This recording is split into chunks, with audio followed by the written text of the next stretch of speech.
తెలంగాణలో 17 ఎంపీ స్థానాలు గెలుపే లక్ష్యంగా పనిచేయాలని కేంద్రం హోంమంత్రి అమిత్ షా దిశానిర్దేశం చేశారన్నారు ఆ పార్టీ సీనియర్ నేత ఈటెల రాజేందర్. అయితే అసెంబ్లీ ఎన్నికలు వేరు, పార్లమెంట్ ఎన్నికలు వేరన్నారు. పార్లమెంట్ ఎన్నికల్లో బీజేపీకి ఓటు వేసేందుకు ప్రజలు సిద్ధంగా ఉన్నారని అన్నారు. మోదీకి ఓటు వేయాలని తెలంగాణ ప్రజలు ఎప్పుడో నిర్ణయించుకున్నారని వెల్లడించారు. ఎవరు ఎక్కడి నుంచి పోటీ చేయాలి అన్నది పార్టీ నిర్ణయిస్తుందని అన్నారు ఈటెల రాజేందర్. ఎట్టి పరిస్థితులలో తెలంగాణ గడ్డ మీద భారతీయ జనతా పార్టీ గెలిచి తీరవలసిందే. ఇది ఎజెండా. పార్టీ అధిష్టానం చెప్తే ఎక్కడి నుంచి పోటీ చేయాలంటే అక్కడి నుంచి చేస్తారు.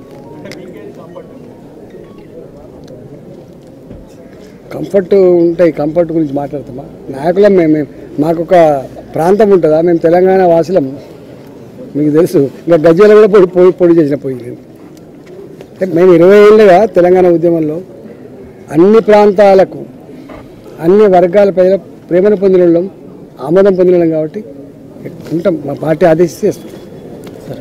యాకత్పురలో పోటీ పడింది భారతీయ జనతా పార్టీ, చార్మాల్లో పోటీ పడింది భారతీయ జనతా పార్టీ. ఇవాళ 16 సీట్లు కాదు, వేరే పార్టీ చెప్పిన 16 సీట్లు కాదు, రేపు 17 సీట్లలో భారతీయ జనతా పార్టీ ఫైట్ చేస్తుంది, తన సత్తా చాటుతుంది, నరేంద్ర మోడీ గారికి అండగా నిలుస్తుందని చెప్పి ఈ సందర్భంగా మేము తెలియజేస్తా ఉన్నాం.